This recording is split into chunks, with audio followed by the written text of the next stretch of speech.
High friends, welcome to my channel. आपण आज उडदाचे पापड बनवूया, तेही अगदी खुसखुशीत होणारे। आणि हे बघा कसल्या प्रकारचे लाल वगैरे झाले नाही आहे, एकदम व्यवस्थित आणि नरम तयार झालेले आहेत। आपण हे तळून खाऊ शकतो किंवा भाजून खाऊ शकतो। त्यासाठी मी इथं मुगाची आणि उडदाची डाळ सम प्रमाणात घेतली आहे।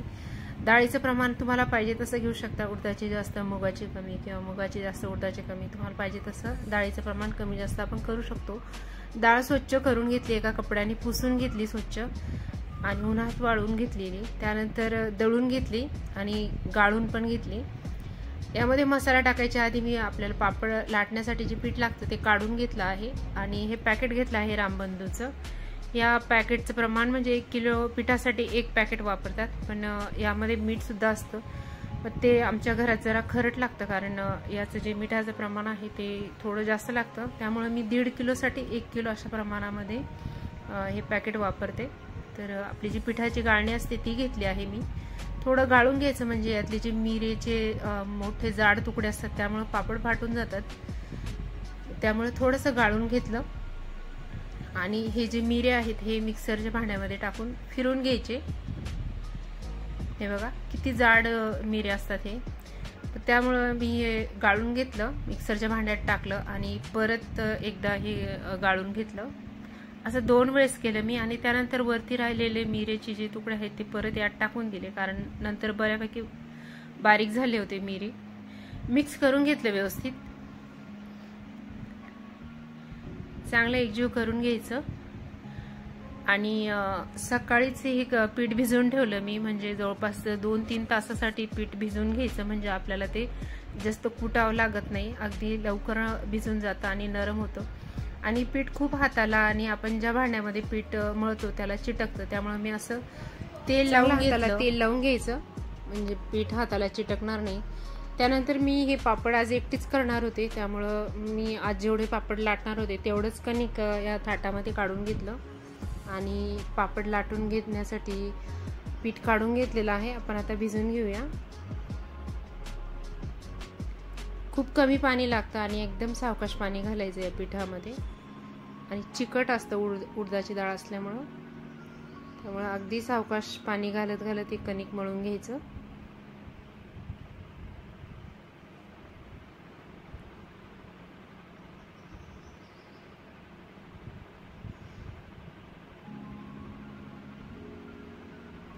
थोडं थोडं करून मी यामध्ये पाणी घातलं आणि याचा एक गोळा तयार करून घेतला। हे बघा, हाताला तेल लावलं आहे तरी सुद्धा हाताला चिटकतं आहे, आणि व्यवस्थित पीठ एकजीव करून घेतलं। हे बघा सगळं कणिक मळून झालं होतं, त्याला मी तेल लावलं आणि सर्व बाजूनी व्यवस्थित तेलाचा हात फिरून घेतला आणि त्यानंतर हे एका जाड कॅरी बॅगमध्ये ठेवून दिलं। 2 ते 3 तासासाठी पीठ मी बाजूला ठेवून दिलं आणि तोपर्यंत घरातली सर्व कामं सकाळची आवरून घेतली। आणि त्यानंतर तुम्हाला मी आता दाखवत आहे, जवळपास 3-3.5 तास झाले होते। मी मिक्सरचं भांडं घेतलं आहे 1-2 नंबरचं, त्याला व्यवस्थित तेल लावून घेतलं।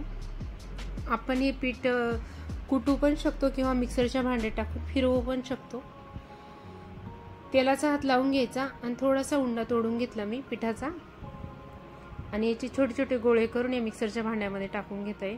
खूप जास्त नाही घालायचं, नाहीतर मिक्सरचे ब्लेड तुटतात, किंवा अगदी थोडंसं पीठ घातलं मी आणि थोडंसंच फिरवून घेतलं, कारण हे पीठ 1-2-3 तास भिजल्यामुळे चांगलं नरम झालं होतं आधीच। हे बघा मिक्सरमध्ये फिरवून झाले होतं हे। त्यानंतर मी काढून घेतलं आणि पोळपाटाला तेल लावून हलकंसं मळून घेत आहे हाताने। खूप छान प्रकारे पीठ भिजून तयार झाले होते, पापड कुठेही चिरत वगैरे नव्हते। त्यानंतर पीठ असं हाताने ओढून घ्यायचं, आपण कपडे पिळताना जसं करतो ना तसं या पिठाला हाताने ओढून ओढून लांब करून घ्यायचं, आणि अजिबात त्याला चीर वगैरे नाही तोपर्यंत असं मी हाताने याला ओढून घेतलं। हे बघा असं लांब लांब व्हायला लागलं की आपलं पीठ तयार झालंय असं समजायचं। परत हाताला तेल लावलं आणि आपण याचा आता एक रोल तयार करून घेऊया।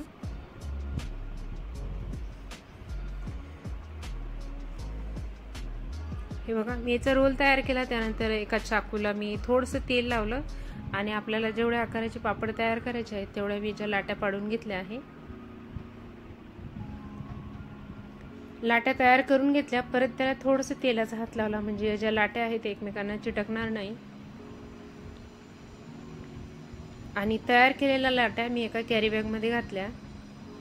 त्यानंतर दुसरा उंडा मी जर तुम्हाला मिक्सरचं भांडं नसेल वापरायचं तर आपण अशा प्रकारे मुसळीने सुद्धा याला कुटू शकतो। थोडंसं तेल लावून घेतलं पोळपाटावर आणि मुसळीला पण थोडंसं तेल लावलं आणि मी मगाशी म्हटल्याप्रमाणे पीठ खूप छान भिजून झालं होतं, त्यामुळे मला अजिबात जास्त कुटावं लागलं नाही।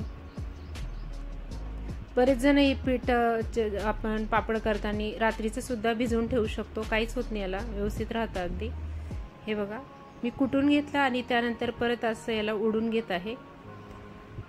जोपर्यंत हे पीठ व्यवस्थित भिजलेलं राहत नाही तोपर्यंत हा उंडा लगेच तुटून येतो। हे बघा तुटून आला लगेच, आणि जेव्हा ते लांब लांब राहतं तोडल्यानंतर त्यावेळेस समजायचं की आपलं पीठ व्यवस्थित भिजून झालं आहे, मळून झालंय, कुटून झालंय।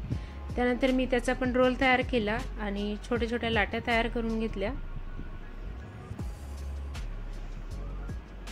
लाट्या तयार करून कॅरी बॅगमध्ये ठेवल्या मी आणि व्यवस्थित झाकून घ्यायचे। एक लाटी काढली परत त्या कॅरी बॅगला झाकून ठेवायचं, म्हणजे त्या लाट्या तो दिवसभर सुद्धा आपण जोपर्यंत लाटणं होतं तोपर्यंत त्या कडक होत नाही, व्यवस्थित राहतात हवा न लागल्यामुळं। त्यानंतर मी हाताने थोडंसं गोल आकार दिला आणि कोरडं पीठ घेतलं आहे। पापड लाटताना शक्यतो तेलाचा वापर करायचा नाही, नाहीतर मग पापडाला वास लागतो, कारण हे पापड आपण तयार करून अगदी वर्ष 2 वर्ष सुद्धा ठेवतो। त्यानंतर मी इथे जे लाटणं आहे ते लायनिंग असलेलं लाटणं घेतलं आहे, त्यामुळं खूप छान पटकन पापड लाटून होतात, कारण पीठ कडक असतं। ते नॉर्मल लाटण्याने पापड लवकर नाही लाटता येत। थोडंसंच पीठ लावलं आणि पापड लाटून घेतलं आहे आणि मस्त असे पिवळसर पापड तयार होतात। आणि जर लाटण्याला किंवा पोळपाटाला पापड चिटकायला लागला तर हलकंसं एक थेंबभर तेल लावायचं, पण पापडाला तेल नाही लावायचं, म्हणजे जेणेकरून पापडाचा वास येणार नाही। पीठ लावूनच हे पापड लाटायचे।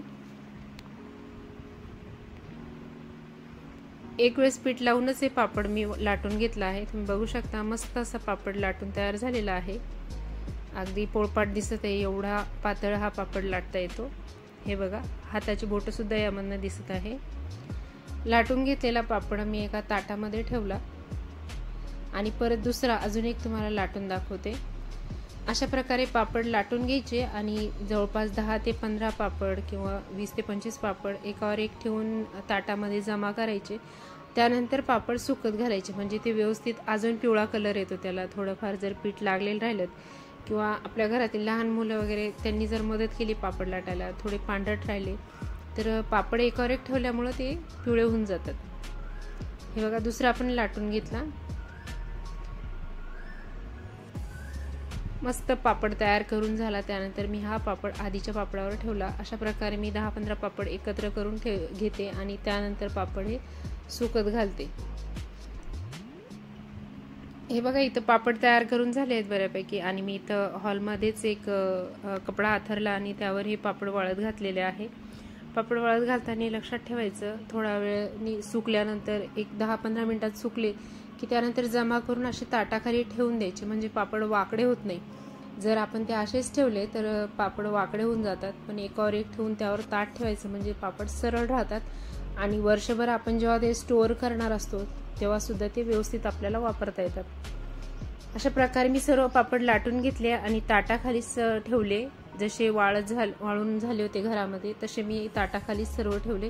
2 दिवस मी पापड लाटून घेतले आणि तिसऱ्या दिवशी सकाळची ही क्लिप आहे। आता बाहेर गॅलरीमध्ये ऊन आलं होतं, त्या उन्हामध्ये हे पापड थोडेसे उन्हाला लावून घेतले, म्हणजे पापड वाळत घालायचे आणि लगेच ज्या बाजूने आपण वाळत घातले तिकडनं लगेच उलटे करून घ्यायचे।